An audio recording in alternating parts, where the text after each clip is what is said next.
Bonjour et bienvenue chers élèves dans cette capsule dans laquelle on va aborder tout simplement la ouïe.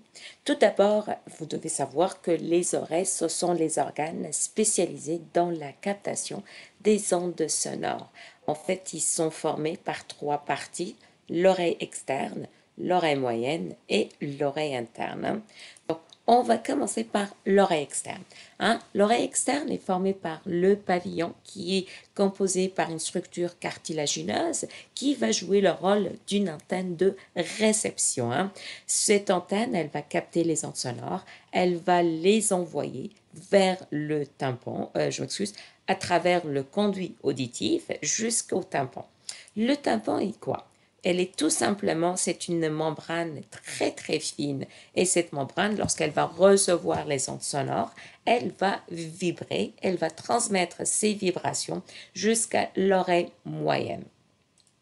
Arrivé au niveau de l'oreille moyenne, je vais retrouver trois os, ce sont les os les plus petits de notre organisme. Ces os, ce qu'on appelle les osselets, ils vont vibrer, ils vont amplifier aussi cette vibration pour la transmettre vers l'oreille interne. Je retrouve trois os. Donc, le premier os, c'est le marteau. Par la suite, l'enclume et ensuite, je retrouve le dernier, l'étrier, et c'est ce dernier qui va vraiment transmettre cette vibration à l'oreille interne. Sachez que l'étrier est l'os le plus petit de notre organisme avec une longueur de 4 mm. Dans l'oreille interne, on retrouve principalement de l'air, donc il n'y a pas de liquide. C'est la raison pour laquelle on doit s'assurer qu'il y a juste de liquide aussi. Et la quantité d'air qui se trouve à l'intérieur est toujours contrôlée par la trempe d'Eustache. Comment ça? La trempe d'Eustache est un conduit qui relie notre oreille moyenne à notre cavité buccale. Et voyez ce trou-là, cette ouverture, elle est fermée lorsqu'il n'y a pas d'activité. Et lorsqu'il n'y a pas d'activité, on va voir un équilibre entre la quantité d'air dans notre oreille interne et le milieu extérieur. Toutefois, il arrive dans certaines conditions, certains moments de la vie, on peut avoir la sensation d'avoir des oreilles bouchées. C'est quoi les oreilles bouchées? C'est tout simplement lorsqu'on a une pression dans le milieu extérieur qui est plus élevée ou plus basse que notre oreille. Donc, les oreilles bouchées, tout simplement un déséquilibre entre la pression des deux milieux. Et pour créer cette sensation d'oreille bouchée, qu'est-ce qui arrive? C'est que lorsque on a un déséquilibre, c'est que le tympan, il va vibrer, mais il va se déformer et ça va créer cette sensation de douleur ou d'oreille bouchée. Généralement, dans l'avion, on va vous demander tout simplement de mastiquer. Et lorsque tu vas mastiquer, qu'est-ce qui arrive? L'ouverture que j'ai montrée ici, l'ouverture que j'ai montrée ici, elle va s'ouvrir et elle va permettre à la quantité d'air d'être égalisée et ça permet d'avoir un certain équilibre, ce qui va enlever cette sensation de douleur. Il arrive aussi qu'on souffre d'otite. Une otite est tout simplement une infection. Elle peut être d'origine virale ou bactérienne. Elle peut toucher l'oreille externe ou l'oreille moyenne. Généralement, elle est plus fréquente chez les enfants. Pourquoi? Parce que lorsqu'on est jeune, notre trempe d'Eustache, elle est vraiment très, très, on va dire, horizontale. Elle est plus, on va dire, dans une direction qui permet que les bactéries peuvent migrer de notre bouche jusqu'à notre oreille. Donc, il suffit tout simplement de prendre des antibiotiques pour traiter l'otite. Une fois les vibrations sont arrivées au niveau de notre oreille interne, ils vont être transmis à travers l'étrier à la cochlée.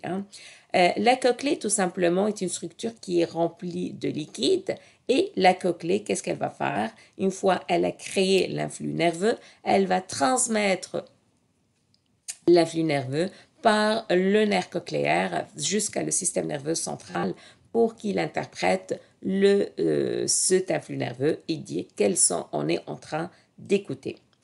Dans la cochlée, on va retrouver principalement du liquide. Et ce liquide, en fait, il va propager, il va se diriger, il va vraiment, on va dire, se déplacer à l'intérieur de notre cochlée. Et lorsqu'il va se déplacer, il y aura des cellules nerveuses, ce sont des cellules ciliées avec des cils, qui vont détecter en fait ce déplacement, cette vibration, et ils vont transformer cette vibration sous forme d'un influx nerveux, et cet influx nerveux va être transmis vers le système nerveux central.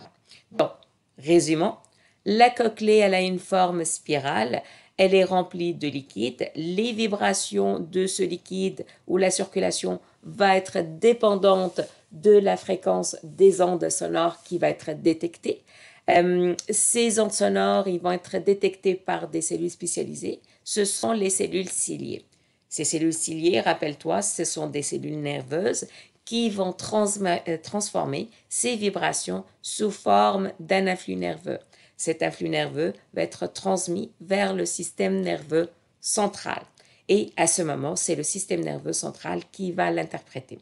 Donc, si je veux résumer les 5 étapes d'audition, tout d'abord, je dois capter le son, je dois faire vibrer le tympan et les osselets.